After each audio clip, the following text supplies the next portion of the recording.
Hello friends, good morning. आज हामी special चर्चा गर्दैछौँ सेलुलर नरिसमेन्ट थेरापी माथि। यो सेलुलर नरिसमेन्ट थेरापी के हो अनि वेस्टिजको प्लेटफर्ममा यो कहिलेदेखि प्रयोग आइरहेको छ अनि आजको यो किन आवश्यकता छ यसको बारेमा हामी चर्चा गर्दैछौँ। साथीहरु, सेलुलर नरिसमेन्ट थेरापी भन्ने बित्तिकै सीएनटी सेलुलर नरिसमेन्ट थेरापी, यसलाई नेपालीमा कोशिकीय पोषण पद्धति यो भन्न सकिन्छ। कोशिकीय पोषण पद्धतिको माध्यमबाट हामीले आफूले आफ्नो शरीरलाई स्वस्थ राख्न सक्छौँ। यसको एउटा मुख्य यो उद्देश्य हो। तपाईले मार्केटमा तपाईलाई थाहा छ कयौं पेथीहरू प्रचलनमा छन्। Allopathy, homeopathy, Ayurveda, yoga, naturopathy, panchakarma, acupressure, acupuncture, यस्ता कयौं पेथीहरू मार्केट्समा अहिले पनि प्रचलनमा छन्, हैन? हो त्यसै मध्येमा एउटा नेचुरल, एक प्राकृतिक एक पद्धति हो सेलुलर नरिसमेन्ट थेरापी, हैन? कोशिकीय पोषण पद्धति भनिन्छ। कोशिकीय पोषण पद्धतिलाई एउटा समग्र उपचार पद्धति मानिन्छ। Holistic approach, CNT is a holistic approach, समग्र उपचार पद्धतिको रूपमा यसलाई लिन सकिन्छ। भनिन्छ मानव शरीर सामान्यतया 63 खरब भन्दा अधिक कोशिकाहरू मिलेर बनेको हुन्छ, हैन? अनि यो सबै जति पनि कोशिकाहरू छ यसलाई पोषण चाहिन्छ। तर यदि हाम्रो गलत खानपानको यदि बानी छ, नराम्रो खानेकुराहरू खाने हाम्रो बानी छ भने त्यसले हाम्रो सेल्सलाई नष्ट गरिदिन्छ।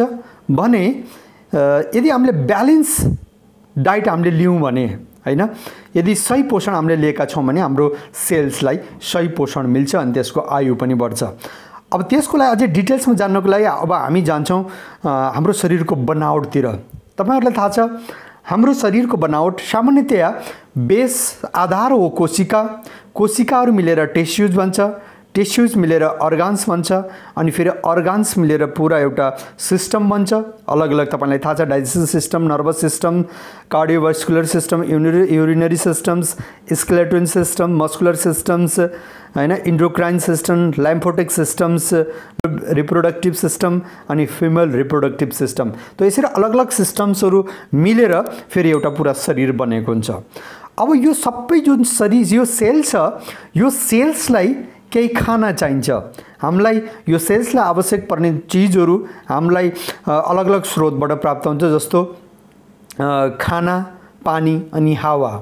तपाईलाई थाहा छ आजकल जुन खानपान हामीले लिइरहेका छौँ त्यो खानपान कति शुद्ध छ, कति पोल्युटेड छ अथवा शुद्ध छ, कति त्यसमा फोहोर छ त्यो तपाईलाई थाहा छ।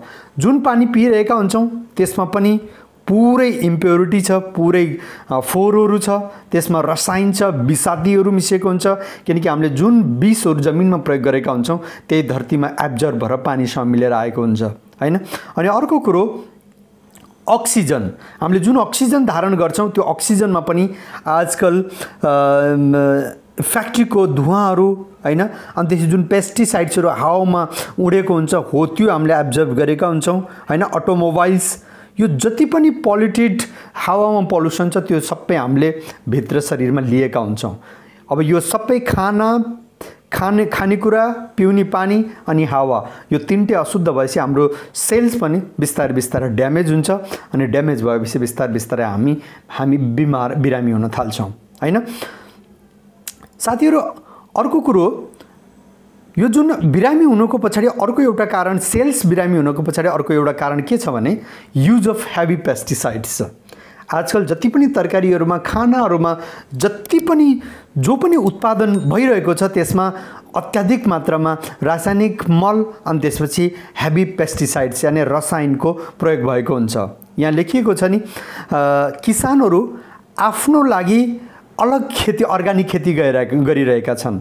अनि माथि एउटा लेखेको छ कि किसान त्यो उत्पादन आफै प्रयोग गर्नदेखि डराउँछन् जुन उत्पादन उनीहरूले बेच्नको लागि उत्पादन गरेका थिए, हैन? जुन खेतीपाती बेच्नको लागि उत्पादन गरेका थिए गरेका छन् त्यो खेतीपाती आफै प्रयोग गर्नमा उनीहरू डराउँछन्। त्यसै कारणले आफ्नोलाई अलग उनीहरूले अर्गानिक खेतीहरू गरिरहेका छन्। यसको मतलब यो के हो कि तपाईँ हाम्रोलाई हामीले जुन किनिरहेका छौँ त्यो सबैमा एकदम हेभी विष भएको हुन्छ। त्यसो कारणले हाम्रो सेल्स ड्यामेज हुन्छ। सेल्स ड्यामेज भएपछि टिस्युज ड्यामेज हुन्छ। टिस्युज ड्यामेज भएपछि अर्गान्स, अनि त्यसपछि पुरा शरीर बिरामी पर्न थाल्छ। अनि अर्को कुरो, जुन खानेकुरा खाइरहेछौँ त्यसमा विष छ, यो त सत्य छ। तर अर्को कुरो, हाम्रो शरीरलाई जुन चिज चाहिन्छ, ब्यालेन्स डाइट, 46 प्रकारको पोषण जुन चाहिन्छ त्यो पनि हामीले दैनिक रूपमा लिन पाएका छैनौँ। तपाईँले यो बायाँ हातमा एउटा चार्ट हेरिरहनु भएको छ हैन? यसमा तपाईँलाई काजु, किसमिस, बदाम, फल, फ्रुट्स, अन्डा, माछा, मासु, यताउता A to Z जति पनि यो चिज चाहिन्छ, हामीलाई दैनिक जीवनमा चाहिन्छ, यो सबै चिज आज हामीले खान पाएका हुँदैनौँ। दैनिक कहाँ लिन पाएका हुन्छौँ हैन? 46 यो सबै तत्त्वहरूबाट हामीलाई 46 प्रकारका पोषणहरू डेली नित्य मिल्छ। तर यो चिज आज हामीले लिन पाएका हुँदैनौँ।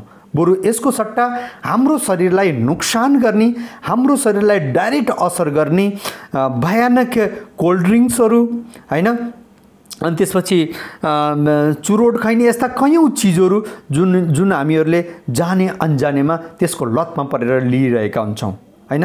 रक्सी, चुरोट, खैनी, सुर्ती, गुटखा, पान मसाला, यो जति पनि चिजहरू छ, कोल्ड ड्रिङ्क्सदेखि लिएर यो जति पनि मैले भने, यो सबै चिज शरीरलाई नोक्सान दिएछ।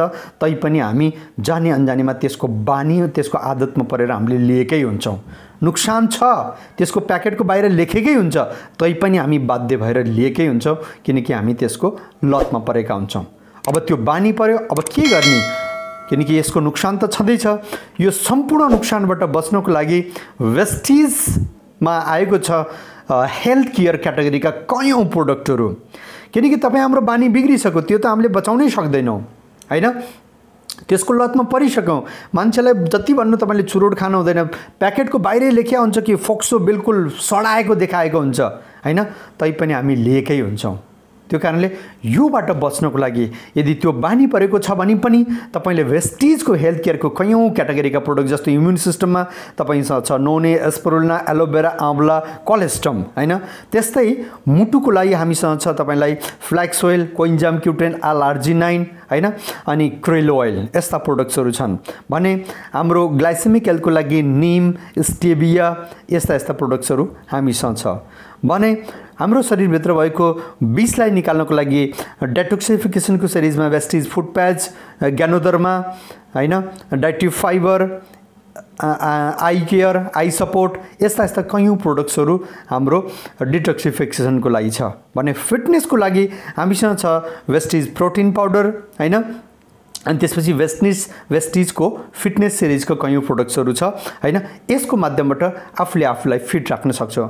अनि हाम्रो जति पनि हड्डीहरूको लागि वेस्टिज क्याल्सियम, अनि जोइन्ट्सको लागि वेस्टिज ग्लुकोसामाइन, अनि त्यसपछि हाम्रो जति पनि हड्डीसँग जुडेको जति पनि मसल्सहरू, तन्तुहरू छ, त्यसलाई मजबुत राख्नको लागि वेस्टिज कोलाजिन।